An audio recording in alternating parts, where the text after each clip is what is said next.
everybody and welcome back to my channel.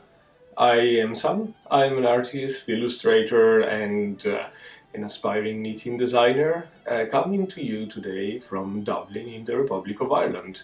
Well, not today, usually I come from Dublin in the Republic of Ireland, but you're very welcome to this new podcast. Knitting talk shows, something like that, in which I like to share, of course, my knitting journey with you, and it's as well a way for me to keep myself accountable and not start thousands of projects and finish nothing. So having a check-in with this lovely community helps very much. You can find me all over the internet looking for Irish farm art. That is kind of my brand, in bracket of course, my choosing name, and I actually never talked about why Irish farm art. As you can hear from my accent, I'm not Irish, I'm Italian, but I've been living in Ireland for a long time. And yeah, when I started this knitting artistic journey, I was looking for something that was familiar to me, that was relatable, and so I picked something from my background, my Italian origins, which is the farming environment. I grew up in a farm, and I always been very comfortable, attached to the farming environment, the natural feeling of that particular environment, the humbleness as well. And Irish because, of course, I live in Ireland, and Ireland is a huge farming country as well. Well, it's not huge, it's a tiny island in the middle of the ocean, but it's the main economy here is run by farming. So I thought of putting this together as a sort of trait d'union, the French would say, a sort of a link between what is my artistic journey, my origins, and my life now. Enough blathering on this, but I thought it was good to share this. I received many questions, why this name is so odd, blah blah blah. Anyway, let's start with this podcast. I was not going to film today, just because I'm very busy and I end up filming between lunch breaks. So I thought of capitalizing on this fresh new haircut that I got this morning and the fact that I have quite a bit to talk about. So delaying for a further week would probably bring us to have a 2 hours long podcast next week. Anyway, let's start with the finished works. The first finished object, accessory that I have is this one. It's another pair of gloves. As you can see, they are finger gloves. Last episode I said they are fingerful because we have fingerless. I don't know how you say that, but they are proper regular gloves, and of course I managed to make 2 of them.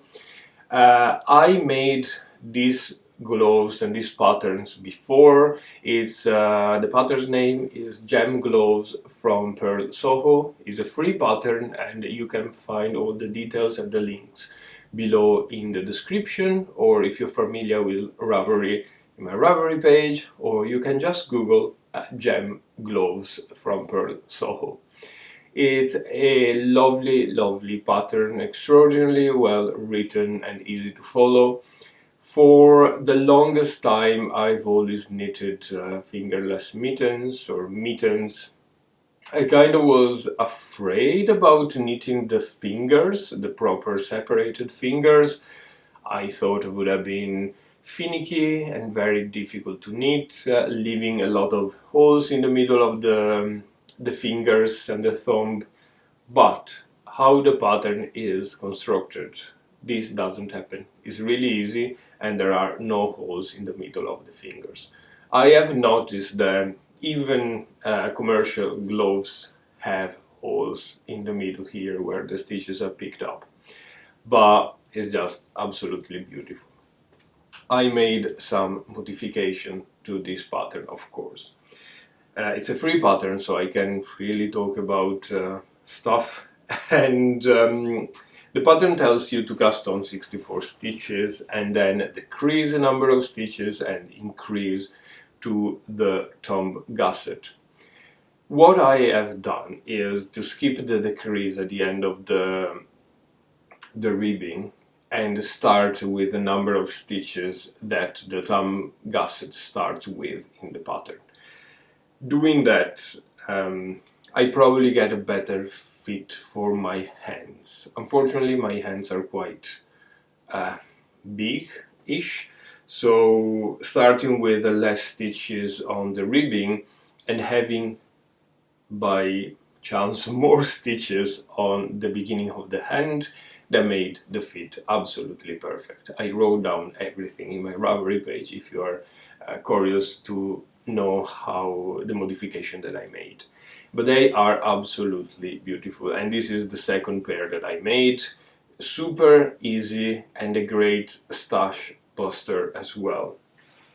For these gloves I use the rest of this ball. This was a 100 grams ball from Opal, their sock yarn 7525, a regular sock yarn. It's quite pricey. For a 100 gram balls you would spend about €14 in Ireland. So it's not your drops fable, couple of euros. It's more expensive, but the yarn, of course, is nicer. It's plump and it's a really kind of roughish. Not saying rough because it's very soft, but it has a little bit of the wooliness that you are expecting in a wool yarn. But if you're familiar with many sock yarns, they are just very squishy and they glide through your needles. You don't have this wooliness effect. I think this is a German thing. I was knitting with Regia sock yarn, the 4-ply one, and I found they have the same characteristic of wooliness and kind of rusticness as well.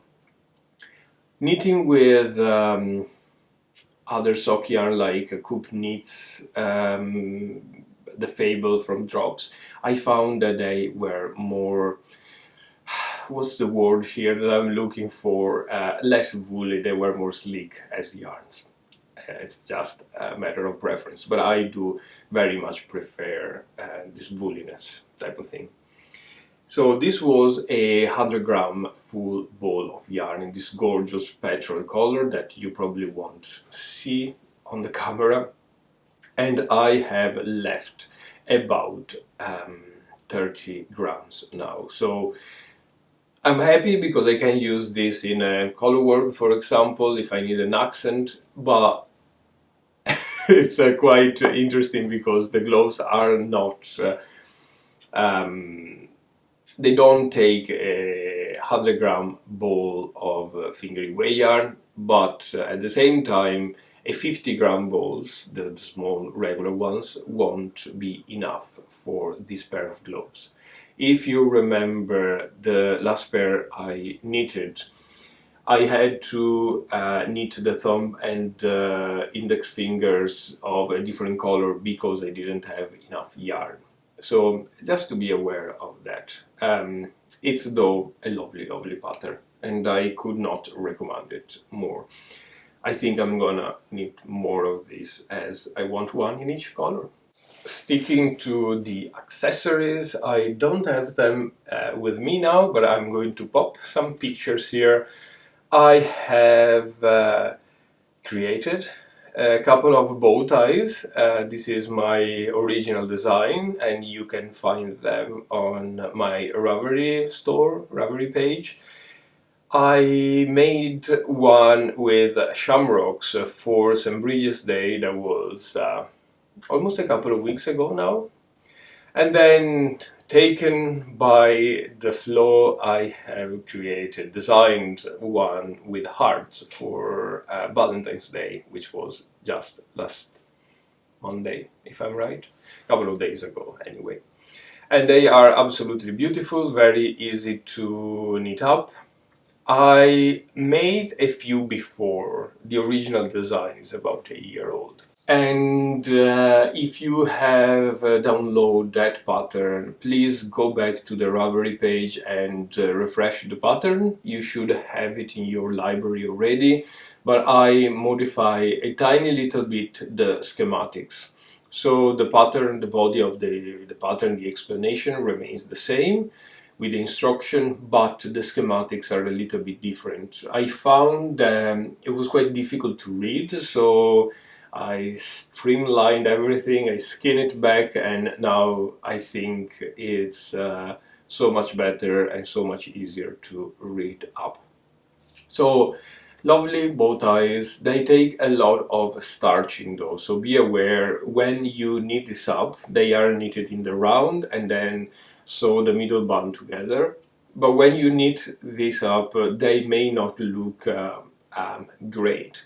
So what I do is to take some cornstarch or rice starch, whatever you have at home, boil it up like a tablespoon of cornstarch in about 200 grams of water, 200 milliliters of water. Boil it up until it's transparent. Put your bow tie in, leave it there for a couple of minutes, doesn't take too much, and then pin it back to the shape that you wish. A lot of safety pins or just regular pins or needles, whatever you have. So block it with the starch. Another way that I found quite recently, which is so much easier and faster, is to use hairspray.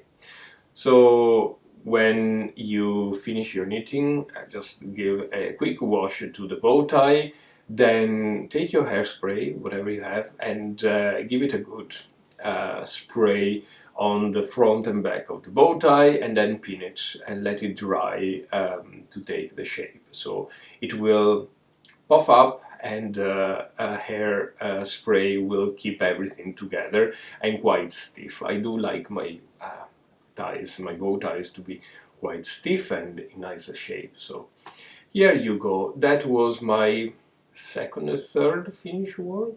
And one more thing to say about the bow ties: they take nothing in terms of yarns, and the pattern will recommend to use a 2.5 millimeter circular needles and just sock yarn. So if you have scraps, I think it's a good project to get rid of some scraps, and you can use it as a bow tie, of course, but you can put one of those hair clip with some hot glue or sew it in on the behind and use it as a bow for your hair or an applique for a garment, I don't know, something like that.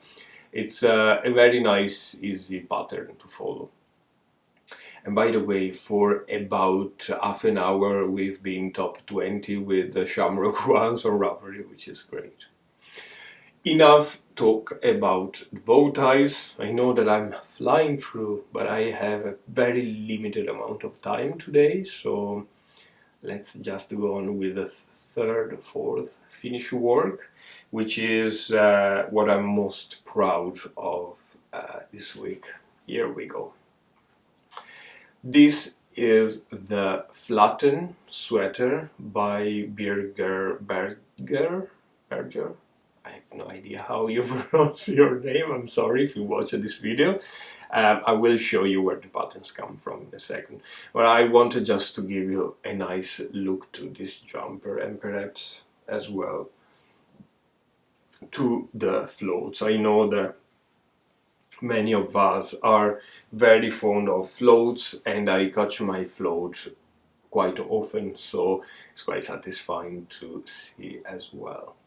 It's a beautiful, beautiful sweater, and as you can see, it's a raglan knitted from the bottom and up, and you have this lovely accent on the raglan, the creases on the side of the body, on the under arm of your sleeves. It's a gorgeous, gorgeous pattern, and believe me, it fits quite well as well. I'm not trying this on not to mess my fresh haircut, but because it's wet, I have just washed it and blocked it. It's literally out of the needles. So I'm gonna lay down flat now, and let's talk about this sweater a little bit.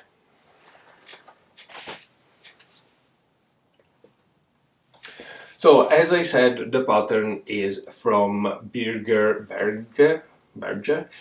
and it comes from this beautiful book here, Nordic Knits with Berger. It's published by Trafalgar Square, and it's around 24 euro, 24.95 US dollars. Know that because it's just written here. It's full of lovely, lovely patterns. As you can see here, there are some cardigans, some pullovers, mittens, socks, accessories, anything. It's gorgeous. It's gorgeous. So on that sweater, yeah, it's the Flatten sweater. Again, you can find a pattern here on this book, but as well on the Ravelry as a single pattern, and it's linked below in the description. It's a full-on color work. So you have this chart that repeats all the way through the body and the sleeves, which takes forever, is absolutely not memorizable because it's quite big. So at least myself, I couldn't find a way to memorize the pattern, so I had to point out in the pattern page where I was at every single time. But the pattern itself is extraordinarily well described. So you know how I'm very messy with stitch count. I always end up not having the right stitch count, not having the right decreases, increases, whatever. But because you mark the points of the side of the body, of the raglan decrease, of the underarms, with a little contour pattern, the little kind of change of pattern, that will keep you in track for every single stage. So everything comes together beautifully on every row. You can't make a mistake, otherwise your pattern will be off, and you know it because you have this mark at the side of the body or the underarm. I don't know if it's for a beginner knitter as a pattern, just because the color work is omnipresent on everything. You have a lot of color work. But if you are adventurous and you want to get better with color work, I absolutely recommend it. If you are looking for a pattern, for a garment pattern, and you haven't knitted a garment before, I absolutely recommend it, just because you have to check in with yourself at every stage, and you know that you will have the result that is supposed to be at the very end. Does it make any sense? I hope so. Gorgeous pattern. Yarn and needles. For this jumper I used Host Garn, super soft wool in the cones. And I used two colors, a Prussian blue, very dark, kind of almost navy blue, but with a tint of petrol green, and a very light powder blue as well as a contrast color. I had two 500 grams cone, and I have been left with about 200 grams per cone. So it took a lot of wool. It's just because there's a lot of floats, you have to catch your floats, a lot of color work, so the fabric is quite thick altogether. I knitted the third size, which if you have watched my previous video, goes by the rule of the 240. So I know that if I use 2.5 3mm needles and I use fingering weight yarn, I need to have around 240 stitches on my waist to get to something that fits me decently. So in the pattern, I always go for the closest stitch count, if I follow these parameters. I don't need many decay or iron weight or chunky weight yarn sweater, so I don't have this rule for anything else but fingering weight yarn, which is my to-go yarn for sweaters. So what this rule does for me now is that I can skip completely swatching, because I do know that my gauge is more or less the same, and if I find some stitch count that is close to 240, that's it. I am gonna get a good jumper. If I go up a size, let's say 20 stitches more, I will have positive ease. If I go down, I have some negative ease. In this case, being colorwork not stretchy at all, naturally colorwork is not stretchy, I went up to this 240 mark that I have. So to give some sort of positive ease to my garment and avoid the garment to be super tight, also because colorwork doesn't really give much. Something to note as well is that the host yarn, it's very interesting, super oily. It's drenched in machine oil, spinning oil, I suppose due to the elaboration of the yarn, the way they spin it, but as well because it's probably intended to be worked on machine or looms or stuff like that. So it's very interesting to see the difference between the garment as knitted, fresh from cast off, and the garment after washing and blocking. So I'm gonna put here a couple of photos to show you what's the difference like in this specific garment, because it's absolutely outstanding. When the oil is washed out, the yarn plumps up a lot and everything comes together with beautiful stitch definition. Absolutely magic, and I love it. Now, don't be worried if you use Holster yarn, especially the darker colors. If you're washing water, it's horrifying. Mine was quite muddy as well, and it left like a layer of this dirt type of thing on the bucket that I was washing the jumper in. But wash it a couple of times and everything is going to be absolutely fine, and you will have a very high quality 100% wool garment, spending basically nothing. As I said, I use about 200-300 grams from each of the cones, so it's let's say half a kilo yarn, which is more or less the weight of a cone, and the cone is about €30 jumper, super high quality and gorgeous, which will last forever. That's no money at all. Anyway, enough to talk about this. I definitely recommend it. Would I need another one? I don't think so, at least right now. The color work was so intense that I ended up just knitting on that over and over and over, mostly monogamously, because I wanted to get rid of it and finish it. I couldn't deal anymore with color work. Another thing is just knitting color work on the purl side. How does it work?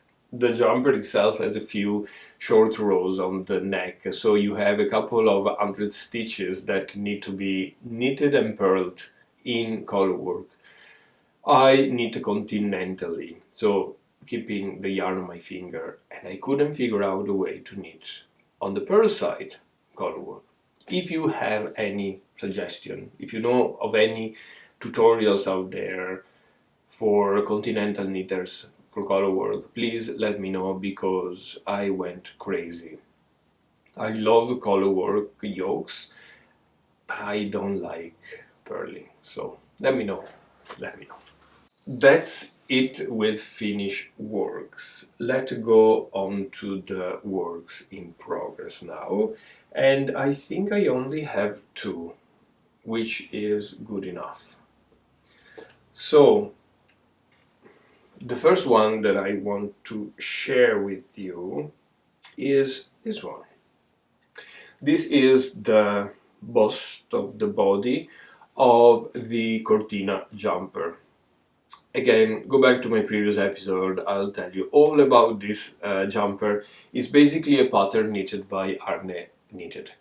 by Arne and Carlos for Dale of Norway to rework the famous Cortina jumper, which is one of those Norwegian designs with X and O's that got famous because of the Olympic Games in Cortina in 1956, if I'm right. Now, Cortina is a 20 minutes drive from my hometown in Italy. Cortina is a town. And the Olympic Games, the Winter Olympics, are coming back to Cortina in a couple of years. So we are all excited, and I really want to have this jumper. I wanted the Arne and Carlos pattern because I know that they are beautiful. And it's a more modern take on the Cortina sweater. So I couldn't find the pattern anymore. Reach out to Arne and Carlos, as many of you suggested. They so graciously replied, saying that they do not own the rights to the pattern, so I should contact Dale of Norway. I contacted Dale of Norway, and they were so gracious of giving me the pattern. So I now have this beautiful pattern in Norwegian language that I went through a bit of a translation research. So I have many of Arne and Carlos pattern, and using Google Translate, referencing to the English version of Arne and Carlos other patterns, I was able to get more or less a good translation. And I'm looking forward to have this sweater. It's a bottom-up sweater with drop sleeves, so you have to stick the sleeves in, which is fine. I'm not quite afraid of that. It's just a very nice palette cleanser, or it was a nice palette cleanser during that Flatten colorwork sweater, because this is just stockinette. It's all stockinette until you reach basically the top of your yoke. And I really needed some television eating, not paying attention to a chart, not paying attention to the yarns that you're working together, and this was absolutely gorgeous. Unfortunately, it's very slow to knit up. I'm using this thing.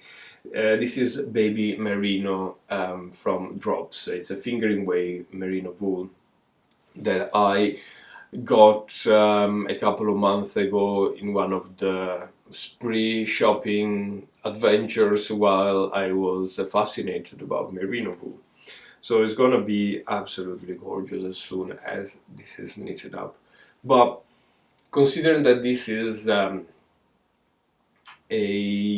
mostly stockinette work, I am keeping this as a palette cleanser type of watching a movie night, something that I know is there whenever I need something easy is there, so I'm not stressing out. And probably you will see very, very slow progresses on this coming up. Anyway, I have messed up on my yarns now. The next work in progress is something that I started last night. So, this is a sort of confession now. I want, and you know that, I want, and I have been wanting for the longest amount of time, an Aran jumper, a proper Irish Aran jumper. And I started many of them. One of which ended up being a cushion cover, just because I love the way you knit Aran jumpers. I love cabling, but it's not my preferred way of knitting. There's a lot of thinking, a lot of messing around with the yarns, and I get completely crazy. So once again, St. Patrick's Day is coming up. I am with this desire of having finally an Aran jumper. I don't own any, not even a commercial one. I have some merino extra fine decay yarn that it's left over from another jumper. So I was like, I'm gonna try again. I went on Ravelry, saw many beautiful patterns, and one of which stood up to me because of a comment left by someone that made a jumper. This person was saying, I knitted this pattern in 18 days, which is nothing. And I was like, wow. And then I scrolled down to every single comment, and they were like, the pattern is brilliant, so easy to follow, super quick to knit up, and so on and so forth. So I was like, yeah, that is it. And now you may be asking, which jumper is it? So this gorgeous jumper here, if I can find a picture, I'll put it here, is the Moby sweater by Petite Knit. The thing that struck me and why I decided to buy this pattern is for sale. Unfortunately, it's not free, but kudos to Petite Knits because it's brilliant. Why did I decide to do that? Because everybody were saying it's super easy and then it's knitted in the round. Every other single iron sweater pattern that I found was knitted flat. So knitting the round really helps. So let me show you what we have now. Ta-da-da! So let's make some sense to this thing here. This is the back of the yoke and the left shoulder. I'm using the same set of needles just because I'm very lazy. But this entire amount of knitting, which is quite a bit of knitting considering it's cable, it's the result of a evening of knitting while watching television. And I can confirm that the pattern is extraordinarily easy to follow. And it's just beautiful. Now, I only have a couple of balls of this yarn, but it's very easy to find. It's Drops Merino Extra Fine in the color white, which I think is 01. So if I'm happy with how this will turn out, I will probably buy more. Now, I knitted before with Drops Merino Extra Fine. It's a super washable, so you know my super wash wool saga here. I'm not quite happy how it turns out after washing. So what I've done is gauge swatching and going down a size.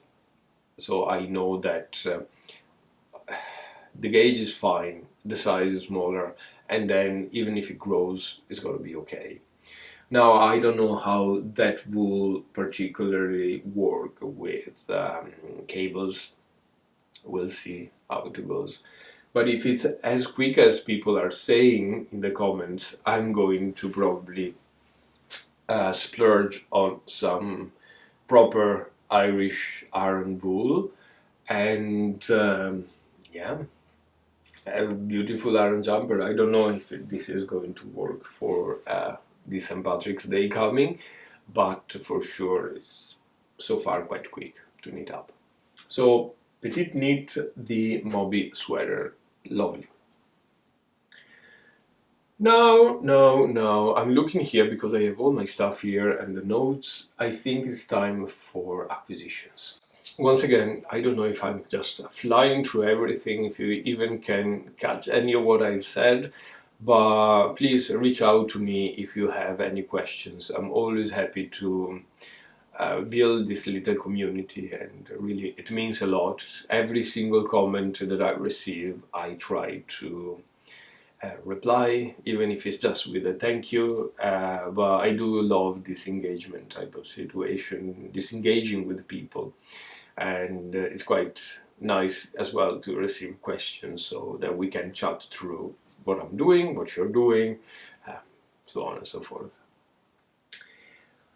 So we're talking about acquisitions, and I have been acquiring yarn non-stop for the past 3 podcasts. This is first of all due to the fact that I finally found a beautiful shop that sells beautiful yarn for a decent price and ships to Ireland. This is a French shop, so it's within the European Union. You don't spend too much of shipping costs, and you don't have import-export taxes, anything like that. Great. They have a vast variety of yarn and books, patterns, accessories, all the brands that are kind of hot right now. And this is called, and I know I'm gonna butcher the name, I should have done some research on the pronunciation, but it's called Lan Etrico, I think is the right one. I'm gonna put the link below as well, so you can check it out. You order from them, it's based in France, as I've said, and in, say, 5 days, you get the parcel if you live in Ireland. If you live in the rest of Europe, I don't know, but if you live anywhere else in Europe, you probably have your local yarn shop or a shop that sells beautiful yarn within your country. We unfortunately don't have that chance. We have a couple of yarn shops, but they tend not to have all the brands that I just want to try. There's a lot of drops going on here. A few Irish yarns, but they tend to be extraordinarily expensive, and a lot of hand-dye yarn as well in this country, which is good. But I don't know if I'm ready enough to spend a huge amount of money on hand-dyed yarn or super expensive one. Anyway, what did I acquire for the past 3 weeks? So let's start in order. Originally, I acquired a jumper quantity of these two yarns, which is color 436 black and 403, which is like a light warm gray. These are from Rauma PT2, so it's kind of a sport weight yarn. And I acquired this to make an Islander sweater, the classic.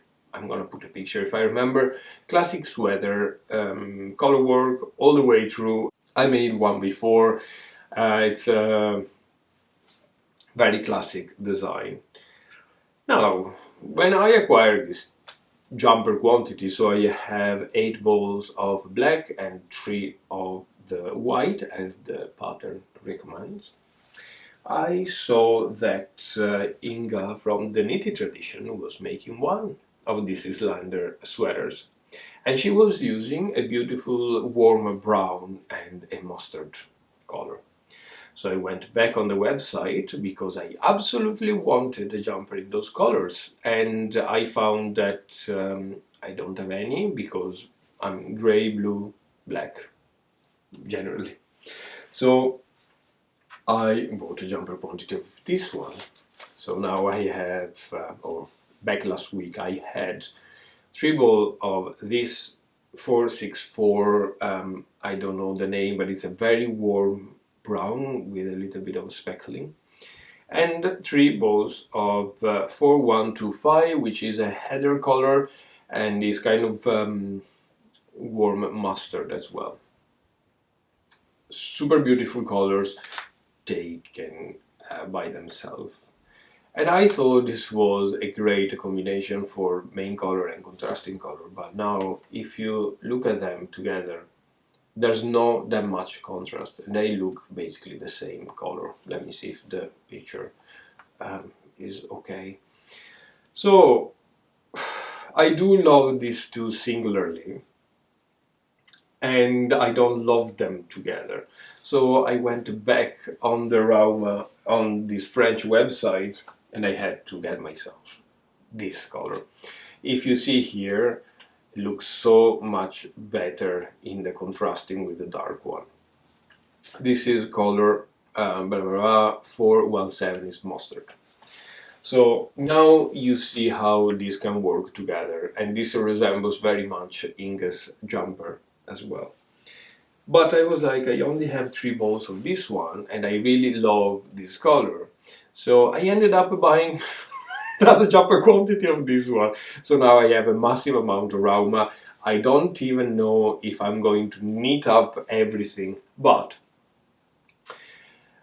The justification around buying this much yarn is that I still love these ones, and they can be any colorwork jumper I want. I love this one, and this is gonna be my beautiful Islander sweater. And then with this yarn here, I will find out a sweater. I'm knitting so many sweaters that I will find a pattern that works well with this. If I don't, I do have other Raumas in other colors that I can pair with this in my stash. So happy days. The fact that kind of put me in the mood of buying so much yarn is that I am running low of yarn.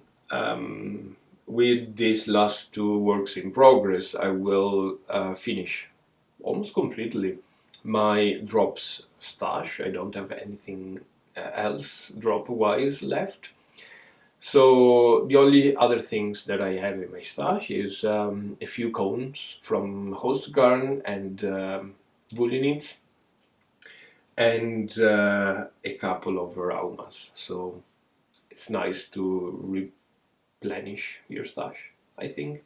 And then they are quite cheap as well. A ball is €4 on their website, so you can't go wrong.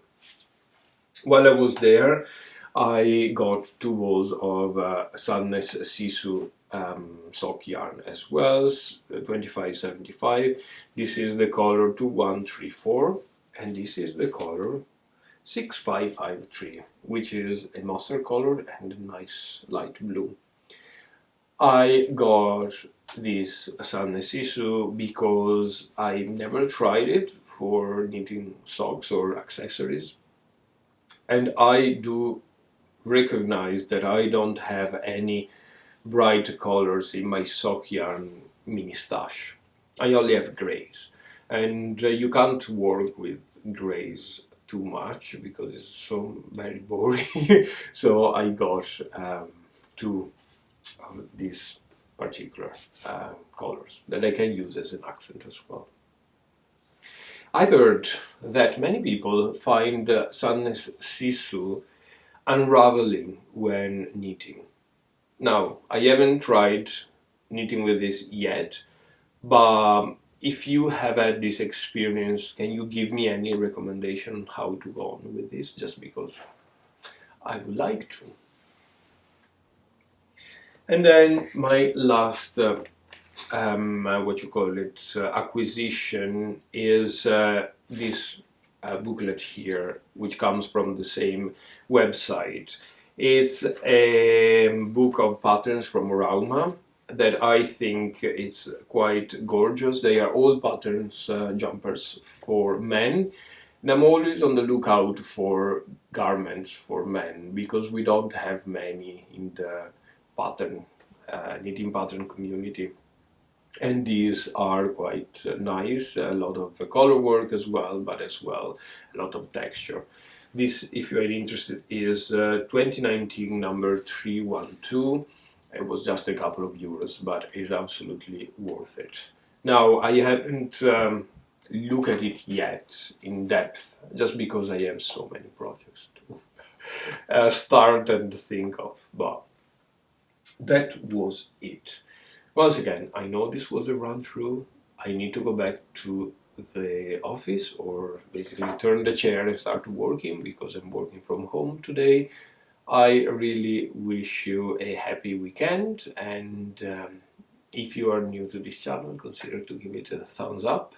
This will help getting my video around the internet and being seen a little bit more, and don't forget to subscribe. I will see you in a couple of weeks. Bye bye.